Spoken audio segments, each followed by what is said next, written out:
Star Trek 57, M23, take 2.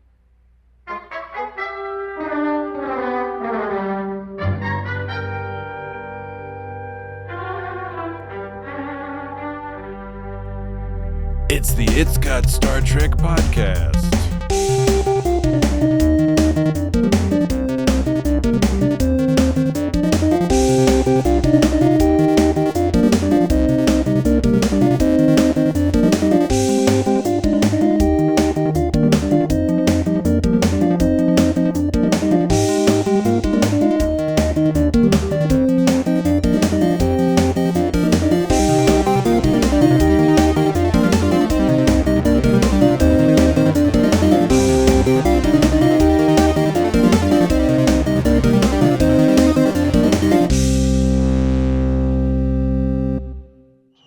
At last we have found someone through whom we can live it out.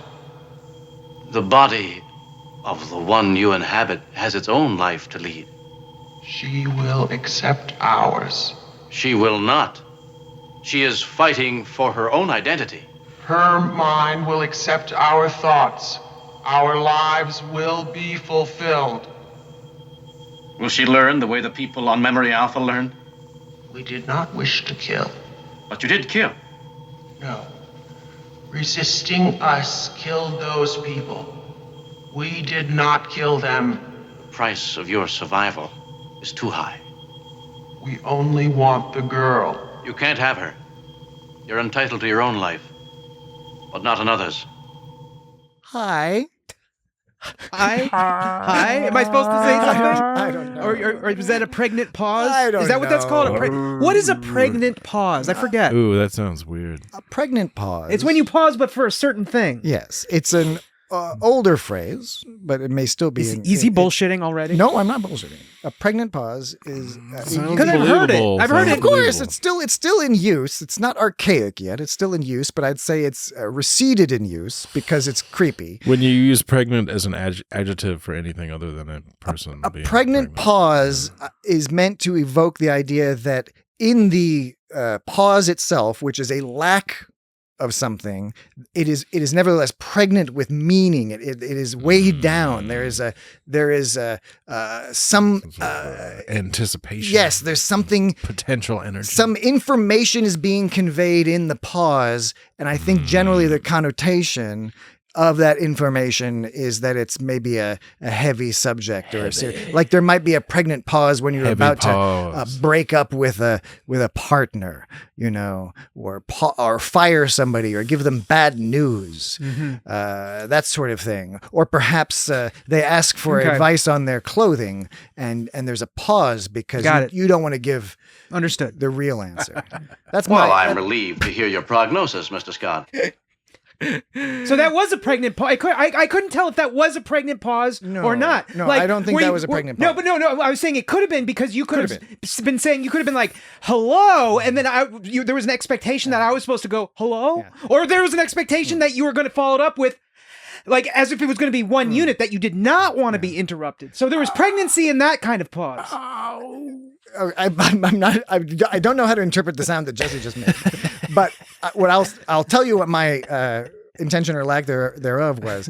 In this case, I would not define this as a pregnant pause because it was merely me getting confused how to start this show in a way that's different than we've been doing it for a while. Because I've been trying to change things up. However, I've also been on vacation and kind of like derelict a bit in my duties, and so I didn't come up. I didn't come up with a way to start the podcast properly. And so if we can get on with this, Scotty, we might make that determination. We just do it in the regular old way we always do it. Yeah, well, the hello, and It's Got Star Trek podcast. Wait, are we starting? Oh, we are. Okay, I'm sorry. Or are you quoting the starting? No, okay. Was that a start, or was that a reference to a start? Was that a reference to the way we start, or was it a start? It's always one and the same. You can't do that kind of shit, man. It's always one and the same. You can't do that. My answer. Pressure. That's really dramatic, man. It's still going. My answer is whatever will get me in the least amount of trouble with you. Oh no. because I know you want to play your assigned sound effect, right? I don't have anything planned ever. No. Oh, come on. We know that is not true. No, okay. So I'll say got a list. I'll say the thing, and then you can do the thing. Okay. So welcome to the It's Got Star Trek podcast. Open all channels, tie in the universal translator. He fucked All it up. channels open, translator tied in. We are dealing with a community of life units. Yeah.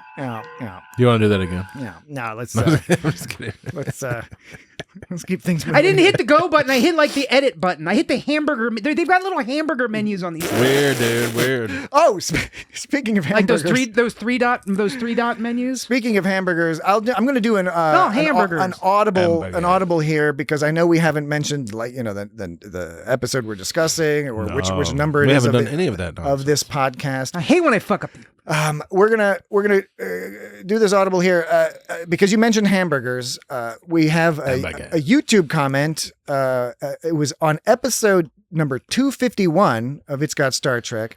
These are our messages. 251. We discussed Deep Space Nine's Hard Time. That was a hilarious episode, wasn't it? Yeah, one of the funnier ones. And at VA Walters 381 at VA Walters.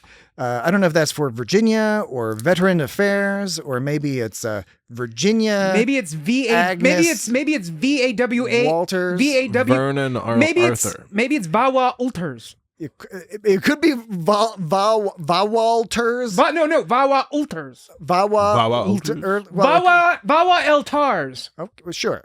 It could be any of these things. Regardless. Did you have a stroke? VAWA Elters. What is that? What are you saying to me? Elters. This person online says meatloaf absolutely has goop in it. Not the same as a hamburger. That's what I'm saying, dude. All right, you mentioned hamburgers. Negative, Captain. So the Goop in it. Goop? What does that mean, goop? Briefly, Goop, and I dude. promise. What kind of goop? I promise it's going to be briefly. Yucky. Like Goop, barbecue sauce, like cheese or barbecue sauce, or squishy bread. Like what the fuck do they mean by goop? Dan, let's provide some. What context. does goop mean in this context? Oh, well, let's provide some context so that we can It's our turn now. get the other layer of context in there.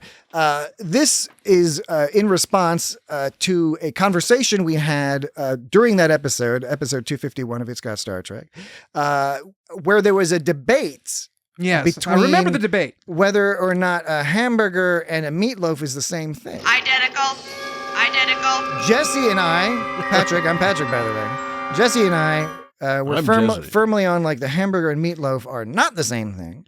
And Dan, He was really pushing that. supports the argument, and this is a EDIC, infinite diversity and infinite combination. We already know what I think. Dan always know what believes you that meatloaf and hamburger is basically the same thing. Identical. And so this comment, meatloaf absolutely has goop in it, not the same as a hamburger. I bet Patrick didn't even hear the sound effect I played because the sound effect was my answer. Okay, play the sound effect again. You are 100% correct. Yeah, I did not pay any attention to it. I played it twice. I just- it was because I knew I'm the robot, computer robot, the sound. this is what it said. Identical. Okay, Identical. yeah, it's funny. It's very That funny. means the same. Yeah. But thank you at VA Walters VAWA Elters. 318 for contributing to that ongoing debate. By the way, we never resolved it.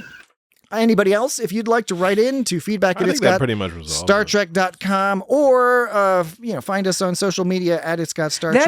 That doesn't resolve anything for me Because I'm just saying other people can contact us with their thoughts. But what VAWA Elters said didn't settle anything for me because I just want to know what goop means now. I never suggested it settled anything. I was merely passing along that information.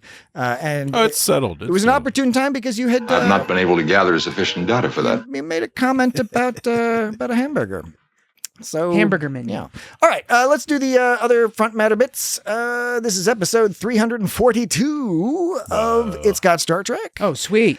Yeah, it is pretty sweet. And we're discussing the lights of Zetar. Mr. Sulu, set course for Memory Alpha.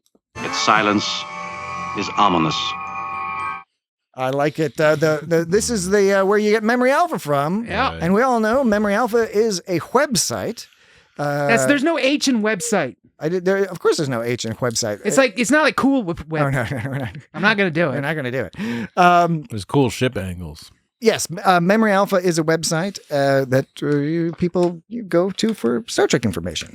And it is also in this episode. Isn't that a fantastic fucking observation? Yeah, That's where they get that shit. Good job. Aye, they are. Yes, the Lights of Zetar. So we're going to be getting right to that shortly. And Zetar. I know it sounds like we're not, but we are. Don't worry. There was a lot of musical hits that went in this episode. Strong amount of music in a very bizarre episode. It was co-written by fucking Sherry. What's her name? Sherry Lewis. Sherry Lewis, who was with Lamb Chop. By the way, they must have known. It's a cruel name to give like a cute little lamb puppet. Sherry Lewis was famous for the Lamb Chop character. Yeah. Really adorable, super creative. I mean, Sherry Lewis deserves all accolades for her work with Lamb Chop. Although calling it Lamb Chop, it's cruel and fucked up. It's weird. That's ridiculous. But yes, so she co-wrote this episode, "The Lights of Zetar." It was really weird. It's a weird I episode. expected better from Sherry but Lewis. we'll get back to that in a There's some moment. tonally strange moments and like disjointed moments. There is one other bit of business to get to, referring to last episode, episode 341, when we were discussing Star Trek Enterprise's Exile. Mm-hmm. During the course of that episode, Dan had suggested that perhaps he may retire the Thanks Agamus sound clip that Dan likes to play in response to people sending in questions, comments, voicemails, etc. Disaster for the galaxy, Captain. Why would you do that? Why don't you play the Thanks Agamus sound clip so that people understand what we're talking about? Thanks, Agamus. There we go. Okay, so that's a sound clip. I just sort of threw the idea out there because it seems like it might be getting played too much. I don't think so. People strongly disagree with you. You use it tastefully. Specifically, I'll point out that our old friend Kara, aka Zandera, on YouTube, she at the point, you can comment like at the point in the podcast. Yeah, she was like, "No, don't just think Agabus. It's a classic." Received a couple other similar comments. So there you go. There's some feedback for you. People, at least for now, like the thanks Agamus. Well, we'll hold on to it tentatively for now. Okay. So. That doesn't mean you may not. You could always you could add some other stuff going on, or you could maybe take the Thanks Agamus and create an overly long techno remix and just play that every time.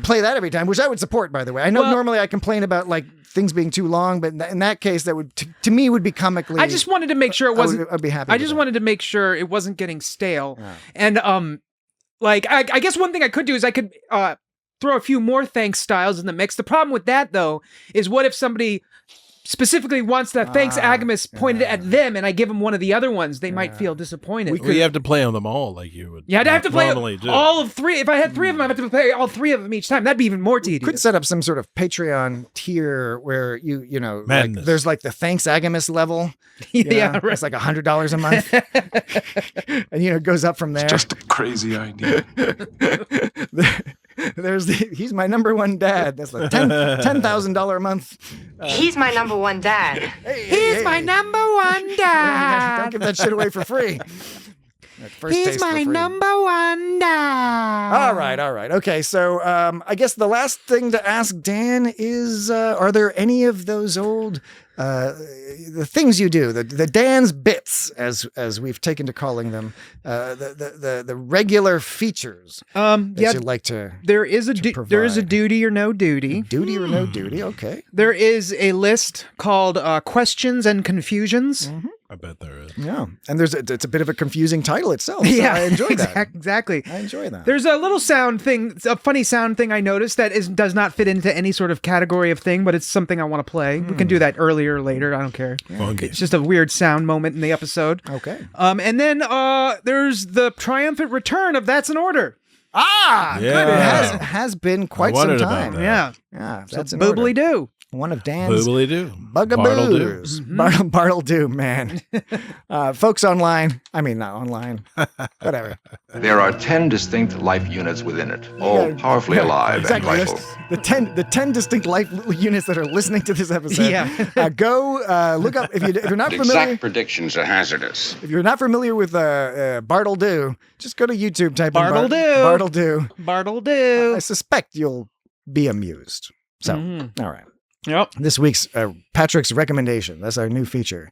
Patrick recommends old YouTube videos. Very old YouTube videos. If you're on Patreon, I'll tell you all about rotten.com. I'll put the facts into your record if I can get them. Okay. The Lights of Zetar. Let's start discussing. This is a weird one, man. It is weird. We've had a string of kind of like, I don't know if underwhelming might not be the fairest term, but definitely like I wouldn't call this underwhelming in any way because I wasn't well, I mean, parts of it were somewhat whelming, but like I wasn't it's hard to describe this because on the one hand it was like kind of boring and kind of not boring because it was so weird. It's a 15-minute story that they've stretched out to 1 hour. Yeah, because it doesn't really resolve to much. It like stuff happens and it's just like everything's kind of put together all weird, and so the whole time it keeps my attention because it keeps sort of like switching things up and being just kind of off in a certain way. They should have done it on TOS. But by the time they get to the end, I'm just kind of left with what happened here? Is there a theme? Is there something that is there sort of a philosophical conundrum? I don't think so. I didn't. There was no theme. But it wasn't really. but it wasn't like an Unforgettable where it just felt pointless. You know, it was just. Yeah. But there were weird, and that's part of my questions and confusions. There was just some weird, sort of decisions they made. You know, I'm looking forward to going through your questions and confusions. It's interesting when you look online.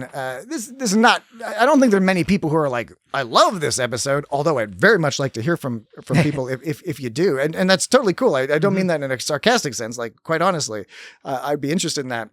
Some people can't fucking stand this episode at all. Really? Yeah. No. This is one of those episodes where people some people get worked up, and then because of. I mean, I can see how people would get like upset at this episode in the same way they might get upset about the movie Snowpiercer, where it's just so off the wall. You're just kind of like, this is fucking stupid. Yeah. You know? But when something's really fucking stupid, it doesn't piss me off. I'm just like, oh, they really went off the rails on this one, you know? An interesting aspect to being a fan of such a long-running franchise like Star Trek, and it is one of the longest-running franchises out there, is that opinions of these episodes and stories also kind of like shift and change over time as people get older, as society changes and all that. And particularly where humans are involved. Yeah. I could see people being like really annoyed with this episode as being like kind of lame and shitty compared to a lot of other episodes. But we are also at the stage where it is kind of interesting to see late third season, just about to be canceled. Yeah. Or already canceled. Right. TOS. Gene Roddenberry, like long since checked out, just trying to make some cash.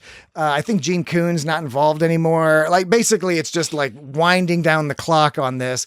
Right, they got Sherry Lewis to write it. Crazy direction, right? Like kind of referring a little bit to what I think you were feeling, Dan. You didn't articulate it this way, but you were talking about how like you were engaged. There's like lots of like zooming in and zooming out. Let's do some like weird stuff with the camera, even though like what was actually happening on screen is super boring. The lights flashing on the face was all weird and like sort of Doctor Who. Yes, Doctor Who was like definitely old school Doctor Who. And again, this might be your tonal shifts that you're talking about, Dan, where it's like, this is weird and whimsical, and now let's look at this horrifying like woman screaming and her mouth is getting contorted and upsetting stuff. Yeah. Anyway. Yeah, there was always something kind of weird and off going on. So even though none of it really amounted to a whole lot. Well, let's start at the beginning, right? You want to start at the beginning? Are you cool with that? Yeah. All right. So it's good to start at the beginning. In my understanding, first there was nothing, and then there was light, and then God did some stuff, Earth, and then Moses.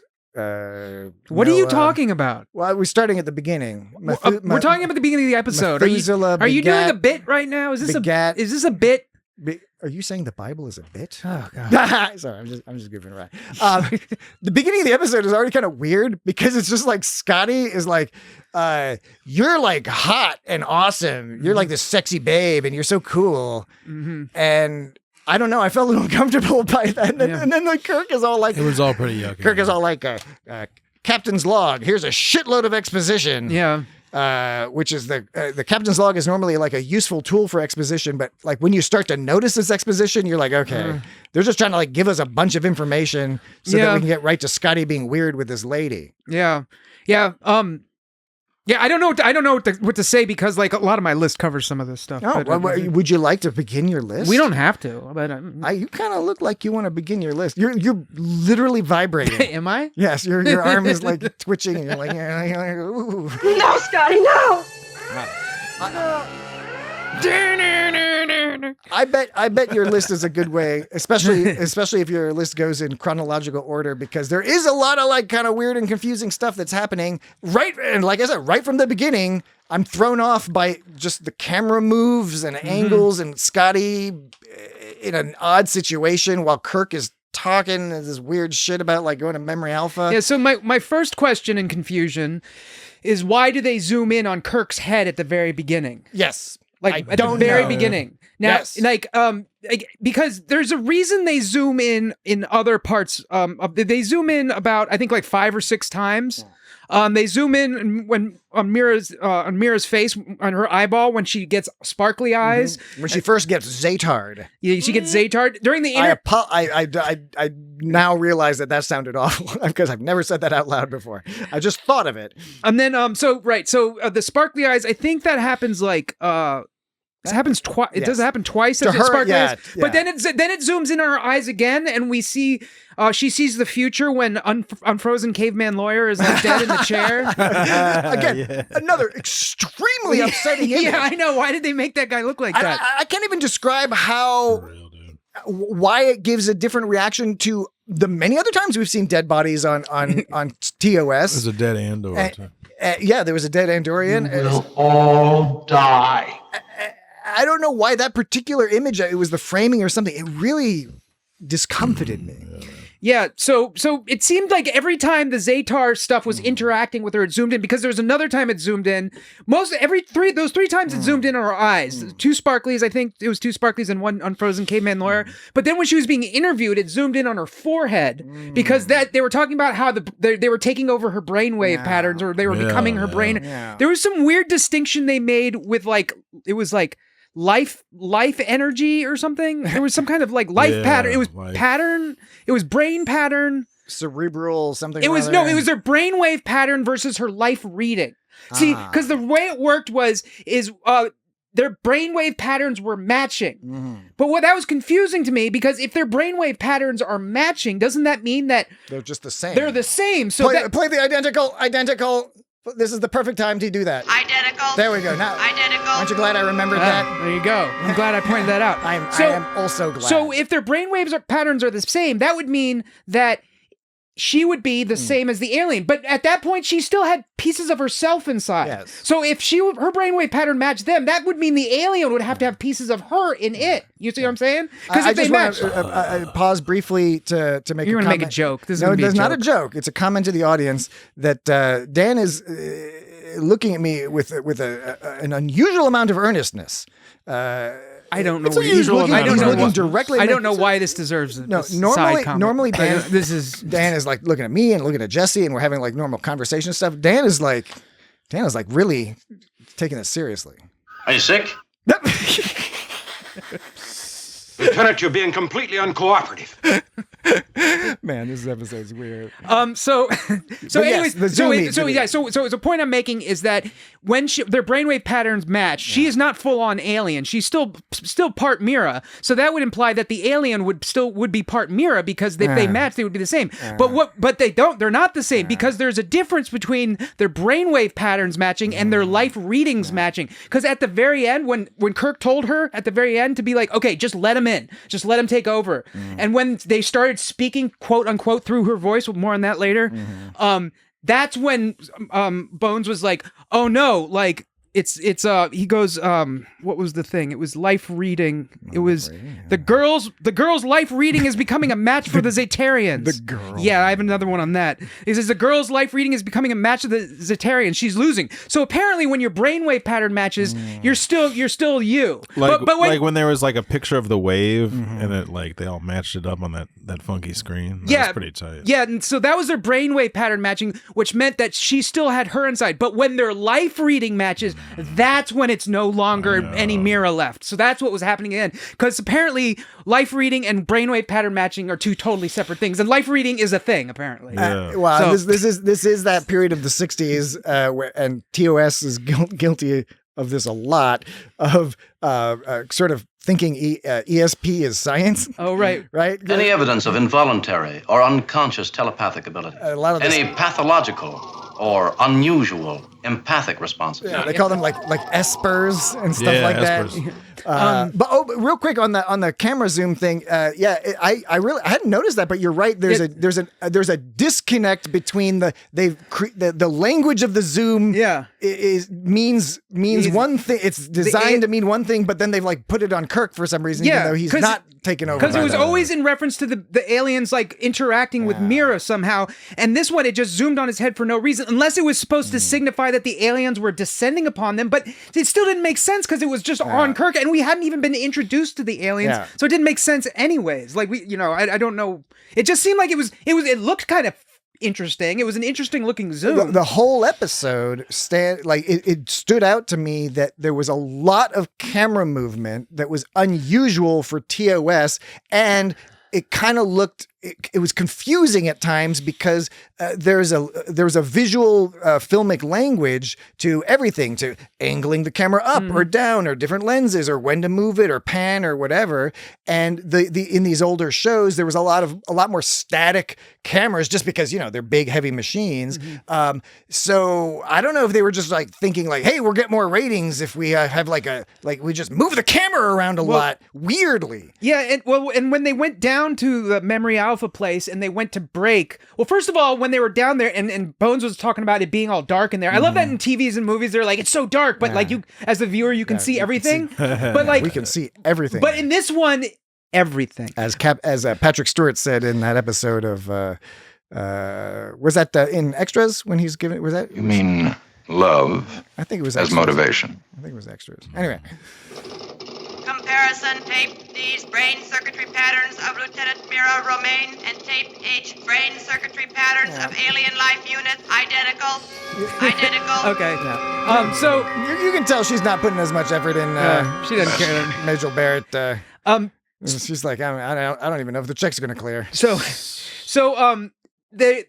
When they're in this one particularly in movies and shows it's usually at least kind of dark, but this one when they were like he's like it's so unnerving to transport into darkness, it's like totally bright in there. There's just a couple shadows. That was in the script, but the production designers didn't agree with the script. But there was a cool part where you heard him walking off screen from the left, and you could see the cool thing where the shadow starts all big and it shrinks. Yeah. That was kind of cool. And then when they went to break, there was this weird shot of Kirk head on. Yeah. He was like kind of looking to the right. Like screen, or I guess it would be far left. Apply directly to forehead. Is that the head on? Do you remember that stuff? Yeah, head on. Apply directly to forehead. Head on. I'd forgotten about that. Was that about headaches? Was that what it was supposed to do? It was like a headache. It was one of those commercials where you're like, I don't understand what they're selling me. Pure bunk. Yeah. So anyway, if we're looking at Kirk, he's looking to our left, and then there's a big shadow going on the right side of his face from our perspective, and then he looks at the camera and he kind of squinches his mouth, and it's half of his face is dark, and then it just cuts away. It's like a really interesting kind of ominous shot. Yeah. But yeah, that was not necessarily for any purpose. Yeah, no. I think there's a lot of visual flourish. Yeah, right. And you're like, wait, what am I supposed to take away from this? How am I interpreting this? I don't know what it's supposed to mean. Yeah. Even at the end of the episode, I was like, I don't know what I learned. Like, what did we wrestle with philosophically? I don't know. Anyway. Yeah. Do you want to finish a point? Because we should take a break. Okay. Well, I was about to go to a next point. Oh, perfect then. So we will continue Dan's list of confusing bits and bobs. I'm sure it's a long list. When we get back from the break, which will be after I say, we'll be right back. Boop. Let's find out what's going on down there. Two of you meet me in the transporter room on the double.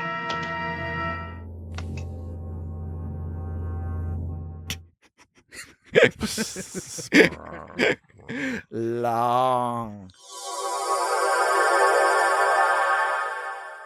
And we're back. All sensor readings are at maximum calibration. Lock in phaser tracking controls.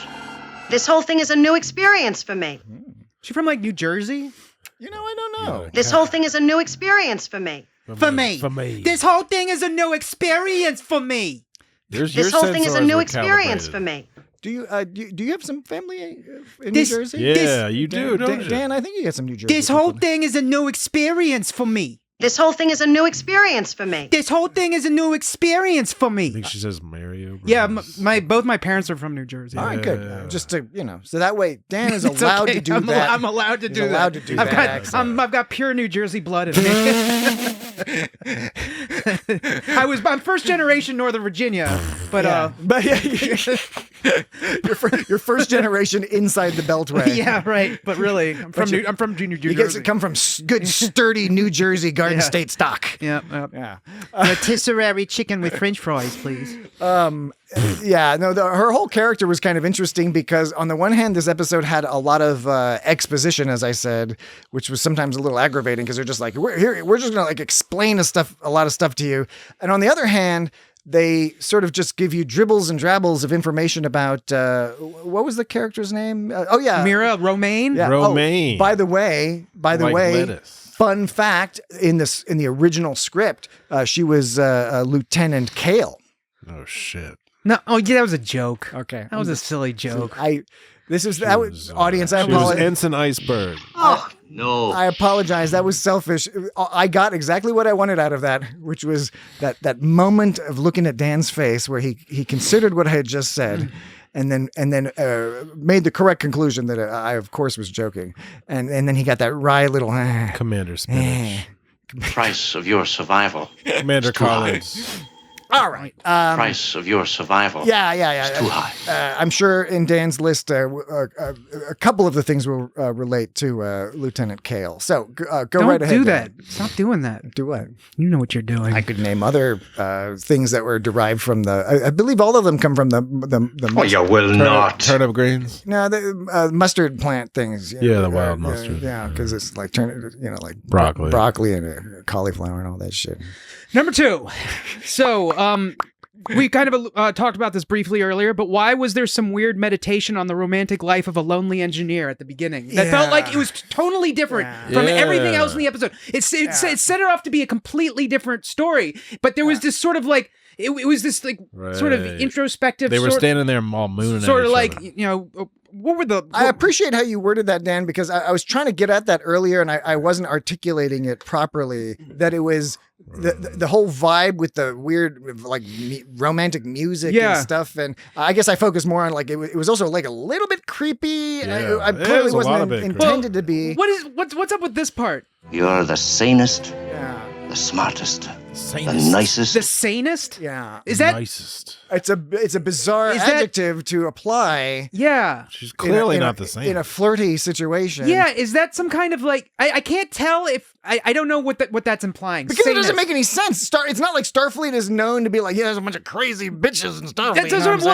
what I'm saying. Are they trying to say like, oh, you're like one of the not crazy ones or something? What is that? I don't know. I don't know what they mean by that. But it turns out that she is. It's a non sequitur in the sense that there has been no evidence in the previous 2.5 seasons of Star Trek that women, regardless of, they're not always portrayed perfectly in that period, but they're not shown to be like lunatics or something. Maybe it's more of like a poor stereotypical judgment of like a Scottish person. A Scottish person, like the Scottish person is always like thinking like that women are insane. I don't know. I don't know who they're.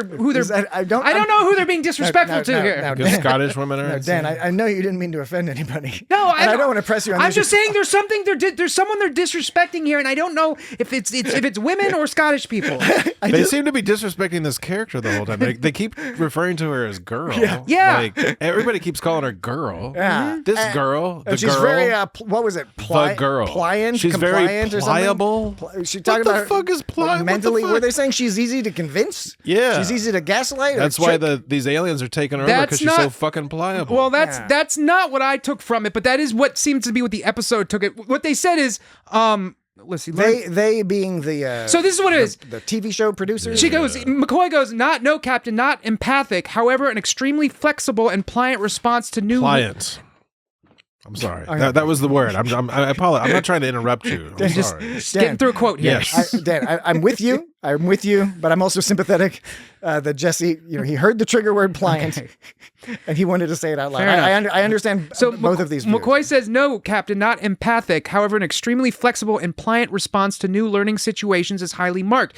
Now, I took that as she's like very adaptable and flexible and like learning situations means she's just like really open-minded and able to like look at different perspectives, and that's a good thing. But then later they talk about like despite her pliancy, but despite her weak pliancy behavior, she was able to like resist it. Like so, it was a mixed message they were the giving. first one clearly was framed as it being a positive attribute. And the second time was I thought it was weird though. I don't get it. I don't get it. You don't get it. Yeah. I don't get it. It's inconsistent. This is we can And Scotty keeps telling her to shut up. We can say this is a poorly written episode. Yeah. Every time she's like something, she's like, you just shut up. Well, and by the way, he does kind of say like when she's all like, hey, I got some psychic visions that came true. He was like, nah, you're just crazy. You're just crazy. You got space crazy. I know you're like the sanest woman, but like you're just you will the sanest woman. You're being just a little crazy right now. Crazy. The way he kept talking to her, he was like the inflection in his voice was very condescending. Yes. He's like, oh, now. Yes, every time. Won't you, Mira? Won't you, Mira? And of course, I'm sure that's not how it was intended. It's just coming across. Did you know like that? But the other thing Oh, is, you will not. I also think this was clearly not the intention of the producers, but when you analyze Scotty's behavior, all the decisions he makes are, how do I keep this chick around so I can keep banging her? Yeah.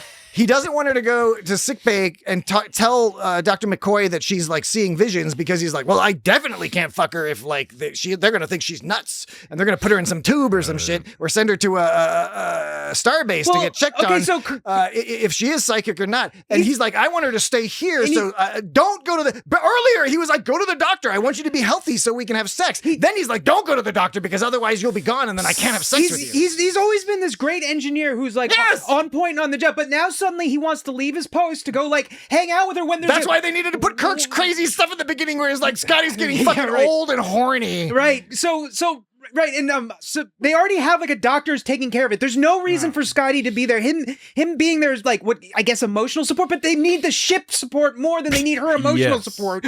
And so Kirk is like, no, motherfucker, you're not going to sickbay. You're going back to your post. So what does he do? Totally out of character. So what does he do? He fucking goes to the sickbay anyway because Kirk is like, where's Scotty? Where's Scotty? What the fuck? Where'd he go? Engineering. Although it is weird that nobody else in engineering answers. He's like, engineering fucking There's silence. nobody. But like, and then he calls because Scotty's not there. Everyone else is like, fuck it, Scotty's not here. We don't have to be here. And then he fucking calls sickbay, and then Scotty's just like, oh, hey, Captain, she's doing great. Like, it doesn't occur to him at all that Kirk might be a little annoyed that he told him to go to his post, and instead he just ignored it. And Kirk's like, motherfucker. And Scotty's like, huh, what? I don't get it. What? Right. Like, it just doesn't occur to him at all, like, when you directly disobey an order, it might irritate the captain. Kirk handled that pretty well, if you ask me. I agree. Yeah. He could have lost it. Like, you could tell Kirk was pissed, but, like, he handled it well. And Scotty's just like, oh, I don't know what's going on. What is he all like? That's a nice assessment, Scott. I know the message is supposed to be like, oh, love does crazy things to people, but like, I don't that's know. so... I don't know. Is that the message? That's not clear to me. Yeah, it's not clear. That's not at all clear to me. Because that's they so... kind of like half... They kind of half I don't give a shit. I don't give a shit how much love makes you go gaga. Like, that doesn't change somebody's character entirely. Right. It might make them a little bit, like, distracted, but it's not going to fucking make Scotty this just distracted mess of a person. Unless he got like he sniffed some kind of alien flower or some shit. Yeah. But he didn't. Nope. No. They will kill you. He just got bored and horny. Maybe she's an alien. Yeah. She's got one of them worms. I'm fine. So yeah, and by the way, she's like, I'm fine after a minute before being like, and everyone's like, well, she says she's fine. but changing colors and everything. But the line at the beginning, back to the original number 2, Kirk. It begins with Kirk saying, number 2 of your list. The original number 2. Is this the number 2 of the list you're talking about? Yeah. I'm just I'm summarizing, bringing it back home, differentiating it from feces. I'm just bringing back home because I meant to, because we were talking about the line. So this is just what Kirk says. He goes, when a man of Scotty's years falls in love, the loneliness of his life is suddenly revealed to him. His whole heart once throbbed only to the ship's engines. He could talk only to the ship. Now he can see nothing but the woman. It feels like... That's an insane line. You reading it out, because Shatner did a good job of reading it. You reading it now, this is not a criticism of you. It was out of context. Right. It doesn't make any fucking sense. That's why I feel like it was a line written out of context in isolation by somebody who had this this great idea they thought was great, but they had no episode to use it in, so they just kind of shoved it into this episode. Kind of avant-garde poetry. Exactly, because the whole thing set up it was like a thesis that set up for an entirely different episode. Do you think it was Sherry Lewis or was it the other person? Who was the other person she her wrote husband. with? Her husband? Yeah. I don't know, man. I bet she killed her fucking husband. weird. I bet her husband dragged her down, and then when she got rid of him, she was like, me and this lamb.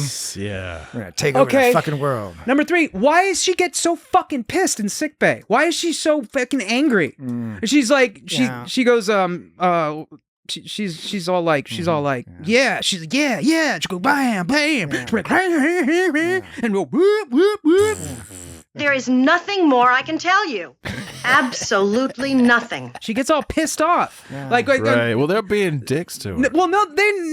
Bones isn't being a dick to her. He's like trying to diagnose her medical condition. So what we don't know, because this is a poorly written episode and not fully thought out, is you're watching this and you're like, okay, is she acting like that because she's already possessed by aliens? That's what I was wondering. And they're trying to do the whole we're fine thing, or is she normally she's so pliable? A perfectly a plausible thing is just your standard. We all can relate to the idea of I know some shit happened, but I'm fine. I got struck by lightning, or I don't know. Whatever. That's a relatable situation, but we don't know if that's this. We are not giving enough evidence to understand what is evidence. Thank you.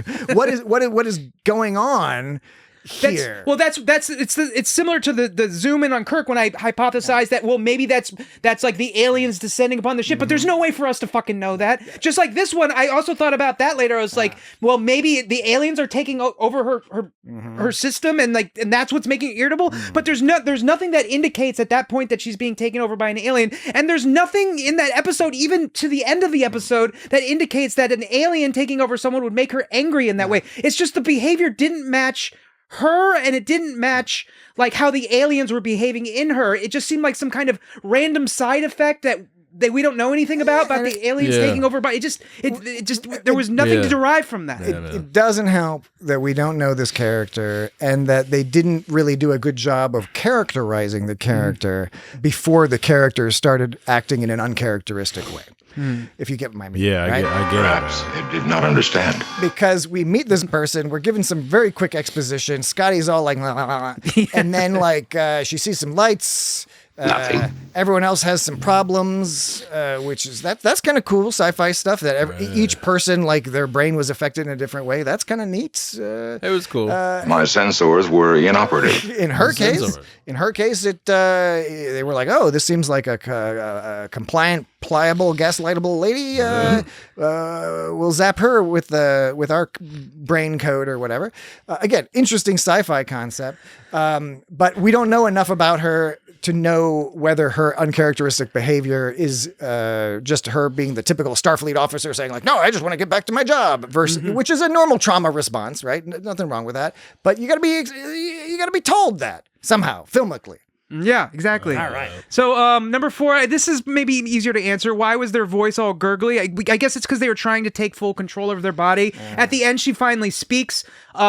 She speaks, as Spock says, through Mira's voice. Yeah. I don't think that was Mira's voice. No, it was like some psychic, classic clairvoyant trickery. Yeah, it was a medium. It was this is the line that Spock says Oh no, I am being Spock. stupid. I am being stupid. Spock says, Captain, we must deal with them directly now while she retains partial identity. We can speak to them. They will answer using her voice. Okay? So this is her voice. Oh, Scotty, I'd rather die than hurt you. This is apparently her voice as well. We have searched for a millennium for one through whom we can see and speak and hear and live out our lives. You mean they will answer using her mouth, not her voice? It's exactly It's the alien space voice. It's another like you pointed out earlier. The script says it should be dark, and the production people didn't read the script, so they didn't make it dark. Same thing here. The script says one thing, and they didn't catch it. They didn't bother to change it. This is some slapdash TV production. So yeah, but we don't really find out to the end why their voices are all gurgly, and then you can only sort of presume it's because they're fully taking over the body. Before it was them trying to talk through them, and they couldn't because they didn't fully take over the body. That we're supposed to sort of guess. It was scary. Why did? And then on the same note, we don't really find this out. Why did their faces change color?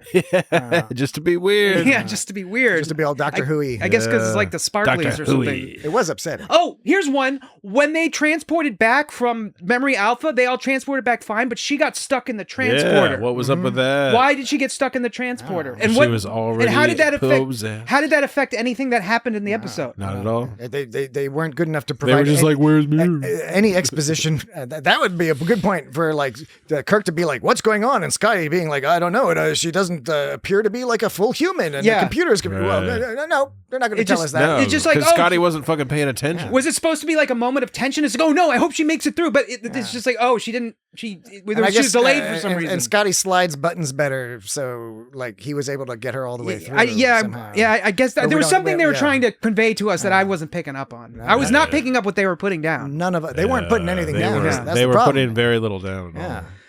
They were putting things away in the What's closet. the fucking deal? They were fucking auctioning that shit off to the highest bidder. It was up in the air. In the interview section, what was the deal with that TV on the table? Well, they always got that TV. That's it's their just monitor. that like this was like this extra weird thing where they're like, all right, we need to make a point that you're going to contact Sulu on the video because that's going to look cool. It looked cool. Now, is that how it looked in the original non-remastered version? Yeah. They've always had that. But but here's the thing. But here's what's confusing about that scene. I actually took some screenshots of that scene, and it is there is like massive continuity errors with that TV in which direction it's pointing. And it's also the there's a like a delay like at the end of the conversation where the timing doesn't match up. Isn't it multi-sided though? It is multi-sided. It's three-sided, but like I have screenshots that show that it's changing direction. It's always pointing towards the fourth wall, but like at the beginning, like a corner of it is pointing towards the edge of the table, and then the last scene, it's the same angled shot, and the screen is pointing at the edge of the table, and it's like these pictures show that it's like there's no attempt at continuity there, so it seems it's like they moved it.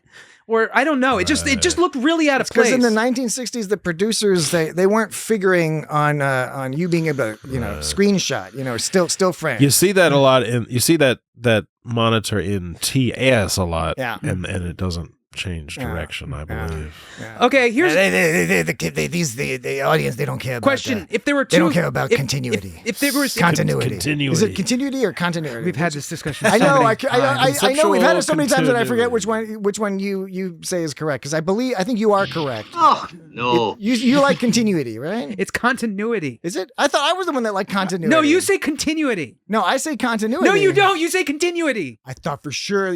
Oh my god. Yeah, I like continuity. I prefer continuity. I have never said. I personally prefer continuity, which is why it confuses me. I have never said continuity, and I've questioned your usage of that word, so I know. I prefer disruption. Yeah. Let them begin to function through you. If there were quote unquote 10 life units in this thing.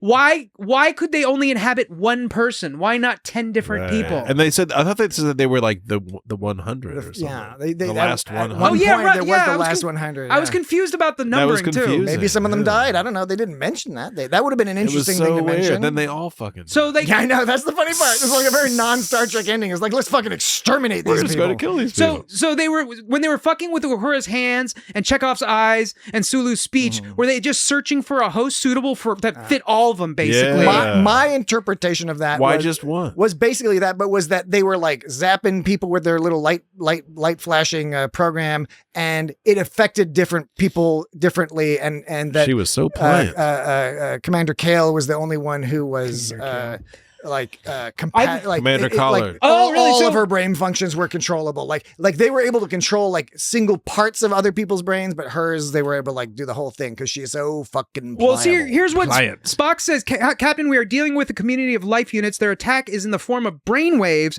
directed against the brain, which is most compatible. So what I took from it is like the life unit that was most compatible with the person got to connect with that person. Yes. So life Oh, unit. you mean I got you. I say so. Listen. It's about the 10. I hadn't considered. Yeah, so that. I was thinking Yeah. like life unit number 1 was most compatible with Gotcha. Uhura, or life unit 2 was most compatible with Sulu. We know that guy that But can you're attack saying people with that brain you're waves. saying they all hit him at once, and they should only get parts of the person. So here's what I'll suggest, Dan, is that you're making the classic error of being too clever, and your idea is much more interesting than what was presented on screen.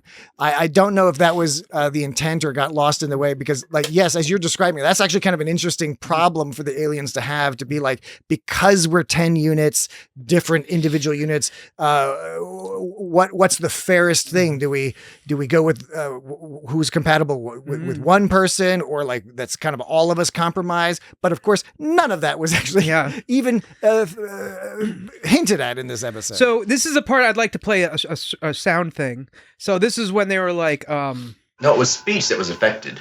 It was not hands that were paralyzed. It was eyes. First of all, I like the fact that they're like, no, you weren't experiencing that. It was you were experiencing what I was experiencing. No, you didn't have a problem with your hands. You had a problem with your speech. Again, very un-Star Trek. Yeah, right. Very like, un-Star Trek. No, you're wrong. That's not right. It's like, why didn't they just say like, oh, interesting, because I experienced it this way, you know? But they're like, no, that's not right. But here's the sound thing. This is when Uhura. Sound thing is that's a sound clip, right? Yeah, clip. This is Uhura. I'm not familiar with the the terminology. The sound thing is from the showy show. Gotcha. I didn't fuck with it. This is directly from the show. Okay. Uhura talking. Gotta listen closely. Okay. I wanted to respond, but I couldn't make my hand move. They really fucking edited that shit together. Play that again. I wanted to respond, but I couldn't make my hand That does move. not sound incidental. It's. I think you're right, Dan. That's probably an edit. Every now and then, as somebody who edits thousands of hours of podcasts, it is hilarious and frustrating as somebody who wants to have good audio quality when a completely normal sentence like sounds like it's been edited. It's like everyone's gonna think that's an edit, but it's not. It's just like it came out weird. But I think this was for real. I think they tried to cover it up with the sound, like background sounds and things. So I split it where I think it was. I think it was. I wanted to respond, but I couldn't make my hand move. I wanted to respond. It sounds like she's at a different distance from the microphone, from the recording source too. I wanted to respond. I wanted to respond, but one more time. I wanted to respond, but I couldn't make my hand move. I wanted to respond, but I couldn't make my hand move. For new listeners, this is precisely the type of in-depth academic Star Trek investigations you'll get here. So. I wanted to respond, but I couldn't make my hand move. I wanted to respond, but I couldn't make my hand move. Okay, moving on. Yeah, I thought that was fun. Yeah. I think you're next up on the docket, Dan, because I believe you interrupted yourself. Oh no! What did it do? With bringing up that sound. Did. No, that played into this because it was talking about them taking over different parts of their body. I, for one, wouldn't dare interrupt you. That's not true. Okay, so right, Kirk mentions this kind of, but what number is this? 10.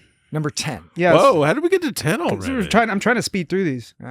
I'm trying not to make it take up the whole episode. Rock on. Kirk kind of answers this in the episode. So this isn't, I guess, a real one, but it is worth thinking about some more. Right. Okay, we have a planet full of information. Nobody's ever tried to destroy a volume of information before. Like nobody's ever thought I don't want this information. Yeah, that was to actually exist. pretty fun. And so they didn't. Kirk is just flabbergasted. Yeah, I know, right? And he's trying to be cool about it because everyone else seems to think it's a perfectly reasonable thing. Spock is like, yeah, because everybody benefits from it. They thought it was inappropriate to put a shield up. It's like, Kirk's like, okay, first of all, like not everybody. We've proven that there's always some asshole out there that decides that nobody should know things. And it's out in the middle of nowhere. But plus, what Kirk said is like, I hope somebody told the Storm that. You know, it's like what a dumb thing to do. Or what if it's like some like weird like alien radiation or a crystal entity or some shit? There's no ships guarding that thing. It's out in the middle of nowhere. Because it's like everybody just. Well, I guess this goes into like the utopia of the future, but that's a little bit too far for me. A little implausible. Yeah. I mean, utopia, yes, but within reason. Yeah, wasn't that the slogan of Deep Space Nine? Utopia, yes, but within reason. I seem to remember T-shirts with that. I was sort of confused and amused by the term life unit. Yes, me too. I I both enjoyed and hated it. Yeah, I know. I was annoyed by it, but I was like, it was kind of fun. So, and I also want to know. I guess I can sort of surmise what this kind of shoots at, but I still don't quite know what space sickness is, because he's talking about how it plays trick, like seasickness. Yeah, but that's what it is. It's more like space crazy. He keeps talking about tricks that space plays on your mind. Like what? What tricks does space play on your mind? Oh, well, it's also sea legs and space legs, because he makes that. No, but he was saying faster than light travel, perhaps. Well, he was, but even when they're not faster than light travel, because he was saying that Mira wasn't like seeing all this shit. She was experiencing space sickness, that she was seeing things because space makes you see, plays tricks on your mind. She needed to shut up.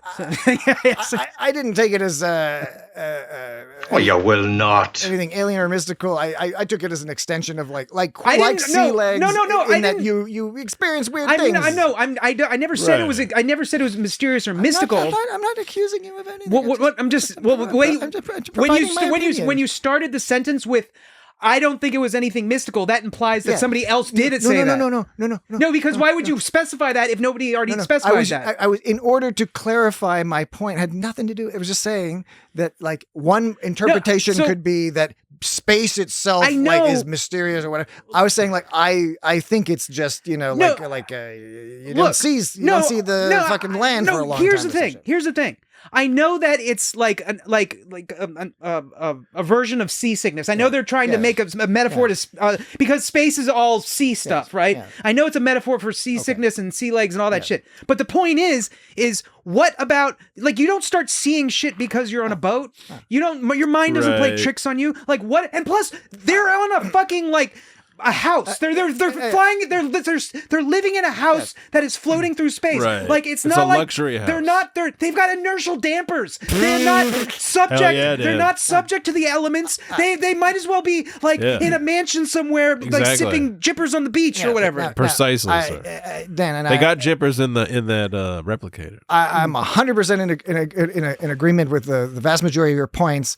For me, I'll just add the little nuance that I understood it to be like when you are at sea for a long time, like on an aircraft carrier or submarine or whatever, it's strange. Your brain and body might do some things. Maybe hearing a creaking in the wind or something is freaky. You can in the desert. You can see mirages. I get it. Right. I nevertheless think it was totally underexplained.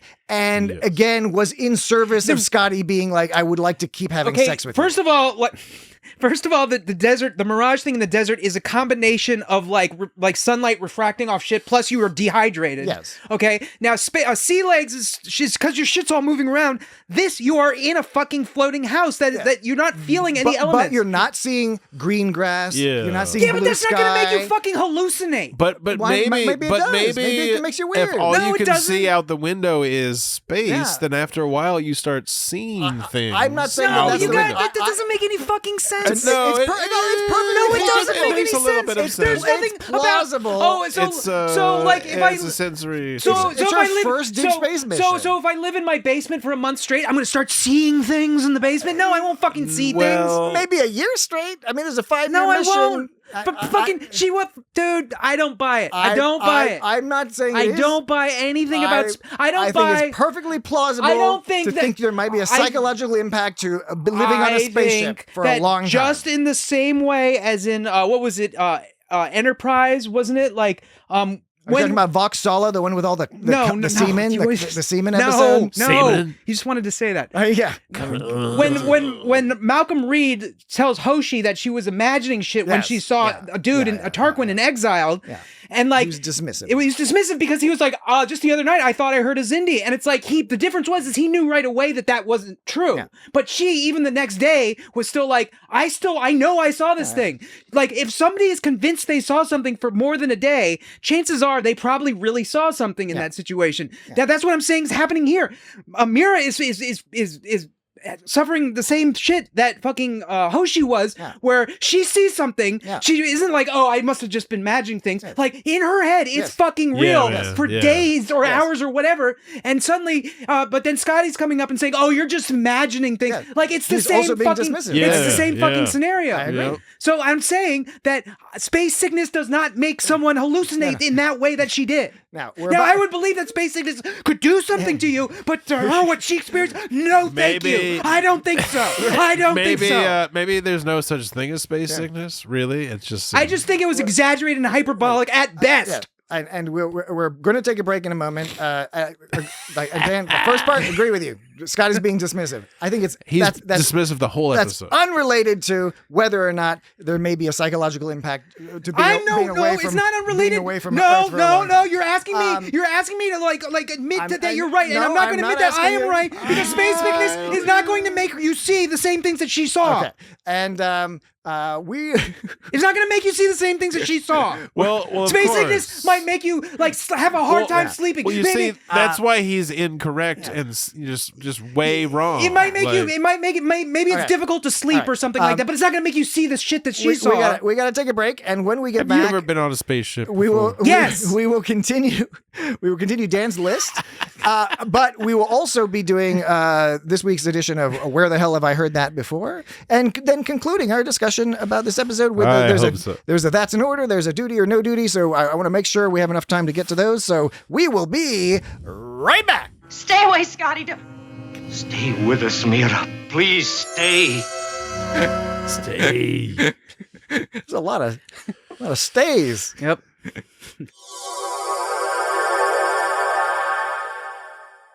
And we're back. Where you been? Where are you? This whole thing is a new experience for me. For me. Where are you? This whole thing is a new experience for me. New experience for me. It's the May. It's not the rest of it, not so much, but for me. It's for the May. This whole thing is a new experience for me. May. Yeah. For me. I forgot to look up. I had intended to look up the name of this actor who played Commander Kale, Admiral Kale. No, Ensign. What rank was she? Lieutenant. Lieutenant Collards. I trust all of you implicitly. All right. Did you say Lieutenant Collards? That's a good one. What's the The loss to the galaxy may be irretrievable. Jan Shuton. She was on the Andy Griffith show. Oh yeah, was she? And Sons and Daughters. Sons and Daughters. I'm not familiar with that. I'm not show. either, but I've heard of it. Yeah. Our lives will be fulfilled. She was on The Outer Limits. Right on. Wonderful. Ensign Iceberg. The Fugitive. Well, that's a better average an than iceberg. anybody deserves. That's what I was trying to get at. Yeah. That's a good one. Chief Collards. Dan, a quick question. How many? Absolutely nothing. Absolutely perfect. Master Chief Mustard. How many list items do you have left? I'm just trying to determine whether we ought to finish up your list. I can get through it. Or if we should do the where the hell have I heard that? I got like 6 or 7, but I can get through them quick. Well, how about this? Because I think we can be real quick with where the hell have I heard that before this week. Okay, no, I don't want to rush you through it. No, it's not a rush. It's just, if we don't get to some of these, it's fine. All right, so let's do where the hell have I heard that before, and then we'll mark it down to also make sure to get to the duty or no duties and the that's and orders. So I want to help. Where the hell have I heard that before? This is our weekly game. You can guess. Attention, all personnel, attention. Alien forces penetrated the ship. Take defensive action. Dan's confusing things, of course. In this game, I play a clip. Right, I play a clip. Dan has a whole bunch of clips. But this time it's your turn. I will play a clip from somewhere in the Star Trek universe. That's ridiculous. And you, the listener, can write into us. Oh, you will not. And tell us where you think the clip is from. Now again, if you ask me, nobody ever has. These are not the clips. That's Nobody? Dan. Dan is playing clips. the clip I'll play clips. I'll play last week's clip in just a moment. Yes, we understand you. Fair point. And good use of a from this episode sound clip. I still want to do an episode where Dan is not allowed to talk. He only is allowed to use Star Trek clips from the whole series, all series, to respond. Need like 10 iPads. Yeah. Well, I mean, or I'm sure we could come up with something else, like one of the Microsoft tables. I don't know if they make those. That'd be anymore. amazing. Yeah, it would be. Space. That's all it is. Okay, so Space. Last week's clip. I'm going to play last week's clip for you all, and then let you know. Go through the guesses. Last week's clip. Oh no! It was suggested by listener Emmanuel, and we encourage listener suggestions for the "Where the hell have I heard that before" sound clips. We just asked, Where the devil is he? Try to target 10 seconds or less. That works best for these. Thereabouts. All right. Last week's sound clip was this. Julian, you doing up this early? You've been working for 16 hours straight. I thought you could do with some sandwiches. It's very thoughtful. You're a gentleman and a scholar. Truer words were never spoken. It's not true. And each week I do give Dan and Jesse the opportunity to guess if they would like to. Do you have any thoughts? That's one we've talked about, isn't it? It may be. It may be. I don't recall what it was actually called, so I'm completely useless, and I'm just kind of running my mouth. But I know I've heard that before. Oh, that's all it is. So I'm going with it's a Deep Space Nine. I like how you're like, I've heard that before, but that's the back half of the game. Where the hell have I heard that before? That's the Where part. the hell? I don't know. You provided Deductive reasoning will have to be substituted. You've provided the guess that is something from Deep Space. Perhaps I have the hell Deep heard Space that. Nine. Now, I will be so kind as to. I don't want to give away the final answer yet, but Jesse, We are from Zetar. You are correct. We are from Zetar. That sound clip is from Deep Space Nine. No, Brian. All right. We are from Zetar. Dan. We are from Zetar. Dan's got his own. We are from Zetar. Dan's got his own separate show going on We here. are from Zetar.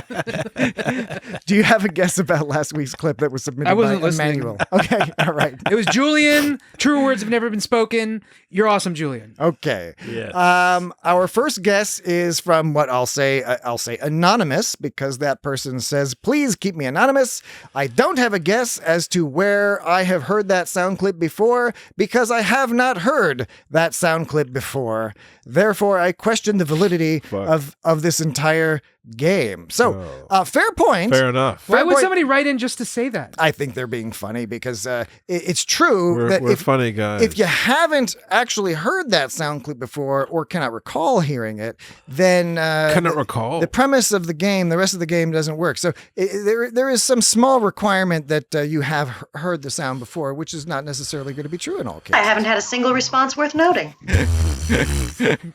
All right, let's cruise along with our next guess. Next guess is we got from Blue Sky from Kara, who we mentioned earlier.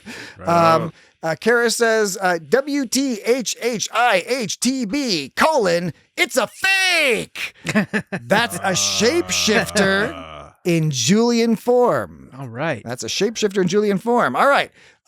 We'll continue on with the other guesses before we confirm or deny whether or not. Interesting. Is everybody else all right? Kara's going in the right direction. Another guess from Blue Sky was from Tarek, our old friend Tarek. Tarek says, we know that guy. I see Emmanuel has learned well from Patrick's shenanigans, but I can surmise from what I know about you which clip a fan of your show would pick.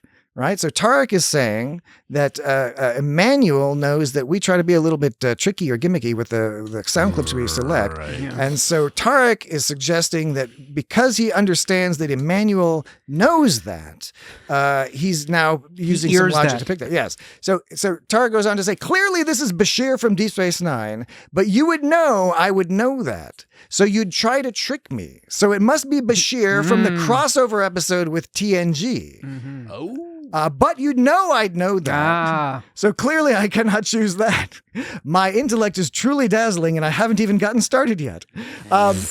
Quick, look over there. Oh, well, must have been nothing. I choose Bashir. Inconceivable! I choose Bashir, quote-unquote, changeling from Deep Space Nine's In Purgatory's Shadow.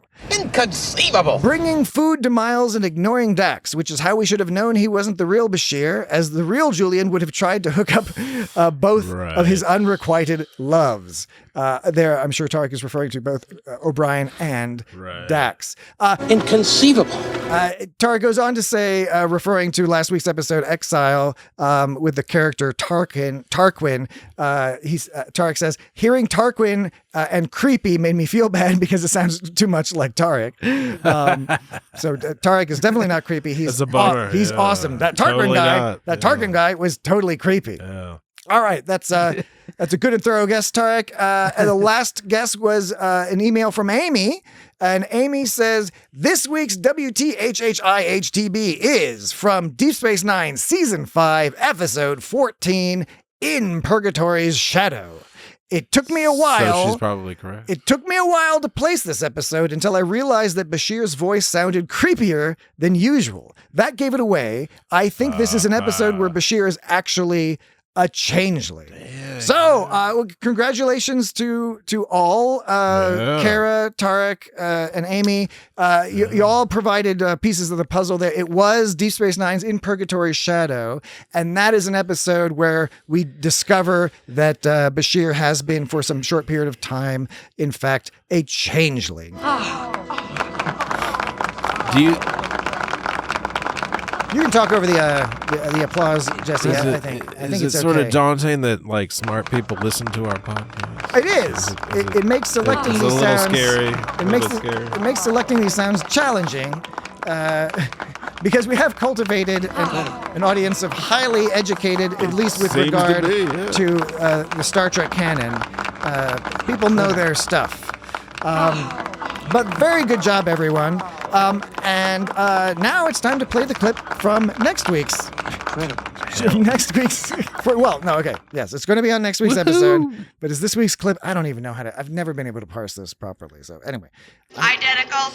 I'm going to play the clip. You send in your guesses. You send in your guesses to feedback@itsgotstartrek.com or @itsgotstartrek, wherever the DMS on social media. So, without further ado, and presuming Dan is not going to play one of his clips, they've called a turn on us 3 out of 4 times. What does that even mean? They've called a turn on us 3 out of 4 times. I don't know, Dan, but again, to clarify to the audience, that is not the clip. Don't guess where that clip is from. That is from this week's episode. You're so scared that people are going to think it's the wrong one. I'm not scared. I'm just. I'm not scared of nothing. I'm scared. I'm really brave. I'm scared of a lot of things. All right, I'll stop. There's a lot of scary shit. End Dan sounds. Okay. All right. So this I'm clicking the button now. All right. Ignore everything you've heard before this. This is the clip. Not exactly a vacation planet, huh? Not unless you like ammonia tornadoes. I love ammonia tornadoes. Doesn't everybody? I fucking love. They smell so nice. I fucking love this clip. Okay, I'll play it one more time for the audience who does not want to rewind their podcast. Not exactly a vacation planet, huh? Not unless you like ammonia tornadoes. Now talk about you can turn that into a techno song. Ammonia tornadoes. Ammonia tomatoes. Ammonia tomatoes. All right. I'll throw you tomatoes. I think some people are going to find that easy. I think some people might find it difficult. Begonia tomatoes. Everyone, please send in your guesses by Thursday. Hey, send them in by Thursday because we're recording. Jesse, do you remember? We're recording early this week, so today's Monday. For you people, send it in by Thursday. Tell Jesse something. I know, and I'm trying to tell the fucking audience. He's always interrupting you. They got one day less to guess, so guess as soon as you hear this, okay? All right. Thank you. Dan, back to you. Are you sick? Back to you, Dan. I'm getting fucking space sickness. I was just going to ask Jesse, remember Amelia Bedelia? Yes. Why am I not involved in this conversation? Because you were talking. Oh, I remember it's a fictional character. You were doing something in over a there. book, but I'm not doing anything now. Have you ever heard of Amelia? You remember Amelia Bedelia? I don't. I think I only know it through you referencing. I never read I don't think I've ever referenced Amelia Bedelia. I never read any Amelia Bedelia, but I remember having a cousin that like read some Amelia. Dan's always talking about fucking Amelia Bedelia. Didn't you get a copy? Didn't Bronco? Didn't that kid Bronco buy you a copy of Amelia Bedelia? You talk about Bronco like all the time. I don't know nothing about Well, listen, man. Bronco's like he's an interesting topic. It's a cool name. Yeah. Negative, Captain. That was his actual name. Now, do you want to get back to your list, or do you want to do a duty or no duty? I don't know. We're just playing it. Loosey goosey. Let's see if I can speed through this list. What's our duty? All right. We'll speed. All right. Speed. Dan's okay. All So speed. when the Enterprise, there's a scene. Scotty tells Mira she's imagining things. Then we go to a scene where Kirk is giving Sulu directions to take, and then it shows a shot of the Enterprise. Now, this is not specific to this episode. This is a lot of Star Trek and space shows and things. But like, you see the Enterprise go right, but it leans and goes right. Yeah. Why does it lean? Right. Because it's like an airplane? Yeah, right. Exactly. Like you don't have to lean in space. You don't lean in space. Well, I loved it. You don't bank. One of the coolest things is in the new version, the new Battlestar Galactica, the newer Battlestar, the newer of the two Battlestar Galacticas. The way the ships moved was like more spaceship moved. Like they did more stuff with like inertia, momentum like the old Asteroids game. And stuff. Yeah, it was like Asteroids, right? Asteroids is some rad business. Yeah, so they weren't like flying like a plane; they were flying like you would in space. And so it's just like this big thing like leans. But there's a lot of that for Star. So it's not that wasn't really at least TOS and some TNG. Star Trek is very naval inspired. I mean, that has absolutely nothing to do. No, it with does my because statement. it's naval inspired. So the ships, when the ships are gray like Navy ships, like Gene Roddenberry was, like there's a huge amount of naval influence in the bosun's whistle in these naval ranks. Oh my god! When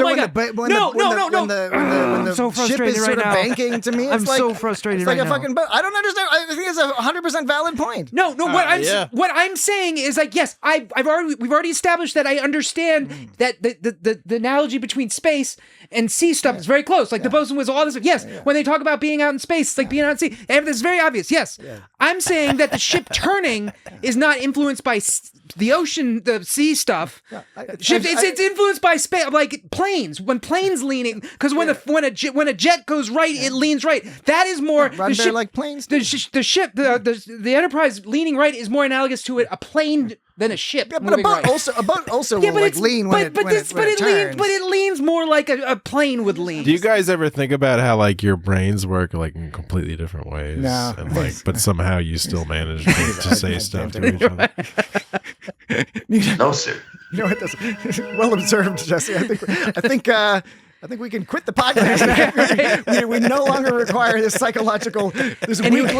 weekly way to save money and not go to the brain doctor. Anyway, the point I brought up about the TV earlier, about how it was like not a continuity error, like that was also not as specific to this episode. Yeah. So there's a couple things. I didn't say they were necessarily limited to this episode, but anyway, they did something weird, which is they explicitly. Why did they explicitly mention the universal translator? Yeah.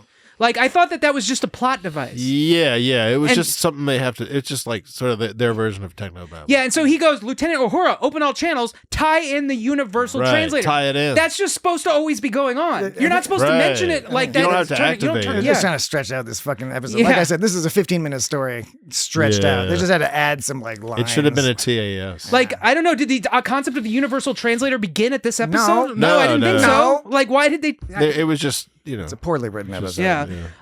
Okay. When they march with determination down the hall when the aliens are penetrating them. I know. Whoa, that's weird. So why? So Scotty's all holding her by the hand and like helping her along. But if you look, Kirk, he's grabbing her by the arm really hard, like, and it almost looks like he's dragging her. Like, why is he like dragging her when Scotty's already like pleasantly guiding her along? It seems like he's like fucking taking her to the brig or something. I think it's because the writers or the producers they were like, it should be all romantic, and the other was like, no, they should be manhandling her. Yeah, she's crazy. It's about the juxtaposition. She's possessed. Then there were sparklers. The girl. So Dame, damn skirt. I mentioned this one already. Spock says they will answer using her voice, but that's not her voice. No. Right now, that's not Wayne's basement. Space baby voice. We're looking at Wayne's basement, but that's not Wayne's basement. Isn't that weird? Okay, were we supposed to have known about Zetar or why life was destroyed there? Because they presented as if it were common knowledge. The Zetari, I don't know if they call them the Zetar, the Zetarians, or Zetar. He said it all matter-of-factly, like, like everybody knows it. Yeah, because one times Bones calls them Zetarians, but then other times, like, they just call them Zetars. So it's just some things that's introduced, Zetar. And apparently it's totally fine to eliminate these people. They were only referred to as Zetarians once by Bones. But they go, we're from Zetar. Spock goes, that is one of the planets where all humanoid life was destroyed. And Kirk was like, you can't be from Zetar. All life was destroyed there long ago. Yeah. And they just presented it's like, okay, did I miss an episode? Like what? Like what are we? Yeah, it's you're just, I guess we're being told this, even though it's internally inconsistent. This is something that we brought up, but why did they keep referencing her as the girl when she wasn't around? Yeah. They called her Mira to her face, but every other time they called her the girl. In fact, the phrase "the girl" was used 8 times in this episode. That's just that's how offices worked in the 1960s. I mean, even like she wasn't even bringing the coffee yet. Like even the Zetars got in on it. They were like, "The price of your survival's too high," is what Kirk said, and then they were like, "We only want the girl." Yeah. And then fucking Spock even says, "Well, the truth was difficult to accept, but when it was revealed, the girl reacted well." Like, what the fuck was going on there? I know, dude. It was horrible. It was weird. It was a horrible episode. Yeah. We only want the girl. The girl. While the truth was difficult to accept, when it was revealed, the girl reacted well. So whatever happened to Mira Romaine? Did her and Scotty break up, or what happened? Did we ever hear from her again? No, I don't think so. Because that was apparently like the love of his life. She's gone. She's gone. Yeah. We didn't know. So. Yeah. Another woman wronged by Starfleet. My final hounded out because another young woman because of all of her damaged by Starfleet. Male colleagues treating her poorly. And so finally, okay. So Spock says that, it's all fucked up. He goes, disaster for the galaxy, Captain. But referring to Memory Alpha, and he says, the loss to the galaxy may be irretrievable. So why did they set course for Memory Alpha at the end when they thought it got all devastated? I guess I thought he said it was all. I guess there was still stuff left. They had to fix it or something. Were they going to fix it? I wasn't clear because they were like, back to Memory Alpha. Now it's time to do work, Mira Romaine. Right. Now she's got to go fix their shit. So what is she going to do? I thought it got all fucked up. I guess there's stuff left over. We don't really know. We don't know the extent of the devastation because Spock made it seem like it all got fucked up. It seemed like it was totally catastrophic. Yeah, but like the fucking Library of Alexandria. But they're like, okay, now go do your research, Mira.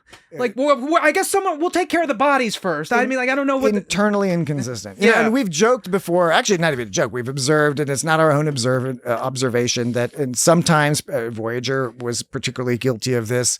Sometimes the writers would ignore the characters. They would force the characters into roles that were necessary to tell the story versus telling a story that would emerge from what the characters would do. Right? Alana's on it. This episode did some of that. This episode did a lot of that by having characters not act the way we would expect them to because they wanted to tell this story. But it also, like, internally was contradicting itself multiple times, as we've already observed. But that's a good one there, where it's just like you wanted to raise tension by saying, okay, all this information was destroyed, but then later when that tension's no longer necessary, it's like, okay, I guess it's fine, and we're just gonna go back to normal, and everything's cool, and there's no trauma as a result of this. Yeah. There was another inconsistency. This wasn't part of the list, but this was just this was one of those timing things. It was a counting situation, real time versus what we were told was happening. Yeah. It was the atmosphere when she was getting atmosphered, when she was getting pressurized. Oh yeah, the pressure. That was also a bizarre business. It was a really weird scene. It was like we're gonna squeeze these aliens out of this lady. we're gonna squeeze them out of this lady.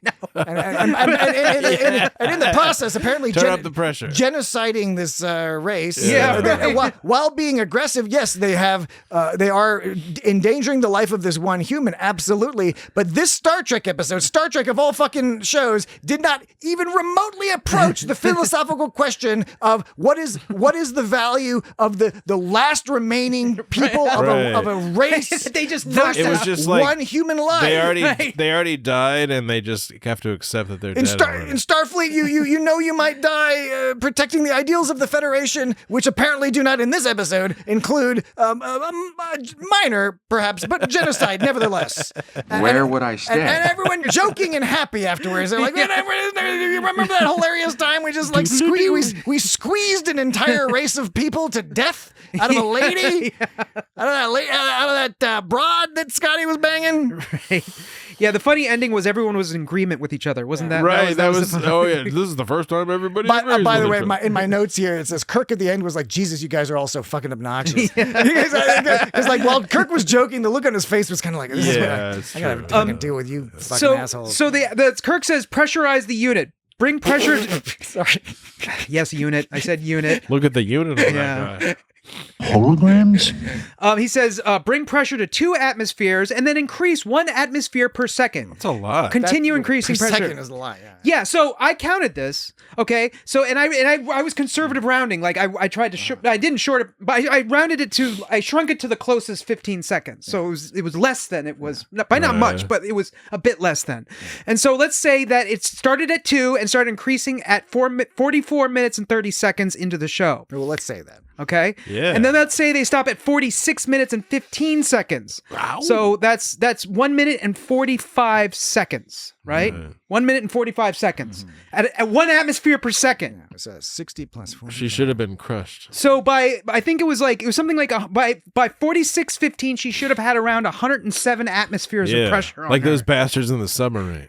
I haven't looked it up, but that sounds not great. Implausible. She should have been squished like a grape. Now, if you look at the dial, but slowly, not fast and nicely like the submarine. Now, right, exactly. If you look at the dial that I think it was Spock was turning the dial. If you look at the dial at around 45:11, which is 41 seconds into it, it looks like it only goes. So the dial looks like it only goes to 9 or 10. You can't really tell because his hand is covering it, but it looks like a 9 or 10 dial, and it looks like Spock is somewhere around there, like 3 or something like that, 3 or 4. But by that point, 41 seconds in, she should have been at around 43 atmospheres, but it looked like he was hovering around 3 or 4. So I don't understand if the dial just kept going in circles, like you could just keep going in circles, or if somehow 1 minute and 45 seconds, like somehow 43 seconds was like each, if at 41 seconds he was at around 4, that means that every 10 seconds they increased it by 1. So for every 10 seconds of their time, every 10 seconds of our time equaled 1 second of their time. Whoa, okay. Because they were at 4, should have been at like 43. Can you pause briefly? Because first I needed to borrow a reference from Tarek and say you truly have a dizzying intellect, which is a Princess Bride reference, which is what Tarek was making. The reason why I asked you to pause is because just there you then introduced inconceivable. You introduced a necessary reference to Goonies because you were talking about our time and their time and all that. Down here it's our time and up there it's their time and all that. Yeah, word. I know we got to close up the conversation soon, but I did feel that was important to say. Right on. Good work. Okay, duty or no duty? So anyway, the atmospheres didn't make sense. Duty or no duty? Yeah, there's also that's an order, but we're good. We're definitely going to do that. Okay, duty or no duty first, then that's an order. Mr. Scott, how's Lieutenant Romaine? Beautiful, Captain. Yes, Mr. Scott. Do I take it? I know. I apologize. It's okay. Fucking hey, it's so fucking hilarious. I mean, it's also not. But what are you going to do? Mr. Scott, how's Lieutenant Romaine? Beautiful, Captain. Yes, Mr. Scott. Do I take it you say that she is fit for duty? Positively, Captain. Okay. Thank you. Okay, before you play, I know you're going to play the short clips again. Can you play that again? And instead of thinking about the beautiful part, because that distracts, right? Because that's so ridiculous. It was like, she's beautiful. You know, like that previously, until now, I didn't hear when Kirk responds and he's like, duh. Listen for Kirk, like, duh. Trust me. Okay, play the whole clip again. Mr. Scott, how's Lieutenant Romaine? Beautiful, Captain. Yes, Mr. Scott. Do I take it you say that she is fit for duty? Mr. Scott, how's Lieutenant Romaine? Beautiful, Captain. Yes, Mr. Scott. Do I take it? And the third season was some fucking hilarious shit. Remember when Scotty ordered like a half a liter of whiskey? Yeah. Fit for duty. Fit for duty. Fit for duty. For duty. For duty. For duty. Fit for duty. For duty. Fit for duty. Fit for duty. I don't know. Mr. Scott, how? You know what? That's real. That's like real fit for duty. That's real blue dress, gold dress to me. Oh shit! That's freaking me out because normally I'm pretty well on one side or the other, but when you're playing that, sometimes it sounds like a do-T, and sometimes it sounds like a do-D. When it plays longer, I'm gonna play the longer version one more time because that sounds more no duty on the when it's longer. Mr. Scott, how's Lieutenant Romaine? Beautiful, Captain. Yes, Mr. Scott. Do I take it you say that she is fit for duty? Oh, positively, Captain. See, thank you. See, that sounds like no duty there, but then when I play for duty, that sounds like duty. Yeah. It's back and forth for me. It's weird. I don't know what to say about that. I know what to say. This might be unprecedented. You gotta, but people, please write in. Feedback at itsgotstartrek.com or at itsgotstartrek on social media. For duty. Please let us know. What do you think? For duty. For duty. I'm torn here. Jesse, what do you think? You know, it's really hard. I think I'm gonna go with no duty. Yeah. So he's doing sort of a this Canadian fancy accent. Yeah. Fancy Canadian. accent. I'm really conflicted. But it is hard. It's very that unit is hard. It's obfuscated. Obfuscated. Space. All right, so I don't know. I think this is a confusing one. I'm saying long. I mean, easily long version no duty, short version. It's up for debate. Long version no duty, short version duty. Right. So I'm gonna have to go with duty because in isolation. But I don't like it. I don't like saying it's duty, but I have to say it's duty. It's one of those things. Have to. But I don't like it. It's one of those things, man. All right. You gotta do, and you might not like it. And we also need to end this podcast episode. So we might not like that. That's either. in order. Can call out that's in order. A quick reminder, Dan. And I share this view largely with Dan, but Dan has a bugaboo about TV shows where they're like, that's in order, but that is like a cliched style. Yeah. So whenever somebody says that's in order in a Star Trek episode, Dan plays it and then offers an argument as to whether it's an okay use of that's in order or if it's a cliched and annoying use. Mira just fainted and then she gets up. She's like, I'm fine, doctor. Really? Is everybody else all right? Scott goes, aye, they are. Now just do what Dr. McCoy ordered. And she goes, why? I feel... And then Kirk says, get to sickbay, Lieutenant. That's an order. And he goes, yes, sir. It's fine. Because he didn't want to hear any more guff from her. She was already resisting going to sickbay. And he was just like, I'm not arguing about this. I got other things to think about. You're fucking going to sickbay. I'm not going to sit here and have a back and forth with you. Go. That's an order. Don't fucking go. So I'm okay with it. I agree. I think this is a practical usage. It is a plausible, real world. She was already usage. She was already resisting. Yeah. So he didn't want to have that conversation. Yeah. And it's an easy way to say, hey, I get where you're coming from, but you're getting close to being insubordinate. So let's just let me save you some trouble. Let me make it formal for you. Yeah. All right. Yeah. Cool. All right. Cool. Weird episode. I don't know. Yeah. Now that I talk about it more, it's kind of a shitty episode. It is shitty. It is. Now that we've talked about it, I think it's several objectionable things. I think it's shittier now that we've talked about it. I didn't think it was good before, but I think it's shittier now that we've talked about it. It's the first one of the first kind of like non-corporeal beings taking over, causing trouble. Kind of. It's an early one. I mean, might not be the first one. No, there's a couple others in TOS, but I don't know. No. There we go. I was like, sneezing right in the microphone. Jesse was like, I got all my sneezes. I'm just gonna start sneezing. Dan and I were like, no, you didn't. My sensors were inoperative. All right. So yes, we already did all the email and all that stuff. What's the rest? YouTube, Facebook. I don't know. Yeah. You can find us. Find us, interact with us. Next week, that's the important thing. Next week, we will be discussing TNG's The Schizoid Man.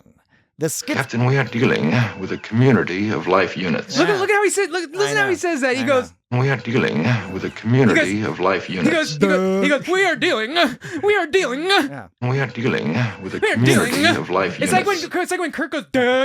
He goes. He goes. We are dealing with a community of life units. They were not doing many takes at this stage in the production. We are dealing. But we are doing next week. We are doing. The TNG's The Schizoid Man. Schizoid Man. Season 2, I don't know, is episode... Only want the girl. It's either episode 6 or 12, I can't remember. She just didn't understand. I think you said it was 6. She could kill us all in this state. The Schizoid Man. Go check that out. She cannot stop us. Hopefully... you cannot prevent it. It'll be more entertaining. It will be. I watched it recently, just for fun. They stunned her and she crumpled. And Dan's algorithm happened to pick it. And I was like, hey, I just watched it a couple weeks ago. I like this line. They stunned her and she crumpled. They stunned her and she crumpled. She crumpled. All right. Well, we'll talk to you. What are you doing? We'll talk to you about the Schizoid Man next week. Goodbye. Now we have all the time in the world. I've told you what strange tricks a space trip can play on your mind. All the Now time. that's all it is. Dude. A space trip. Okay, play it again. Don't worry, play it again, Dan. He's talking over my freaking. You can talk I'm after sorry, the sound. I'm sorry. You can talk after the sound, and you can talk before the sound. But can you please not talk over the sound? Please and thank you. Jesse's going to do his best. I'm going to watch him like a hawk. Now we have all the time in the world. I've told you what strange tricks a space trip can play on your mind. Now that's all it is. Yes, good luck, Lieutenant. See? It was the whole thing. Carefully curated. Curated. Not curated. All right, we're talking about bye. Well, this is an Enterprise first. Dr. McCoy, Mr. Spock, and Engineer Scott find themselves in complete agreement. Can I stand the strain?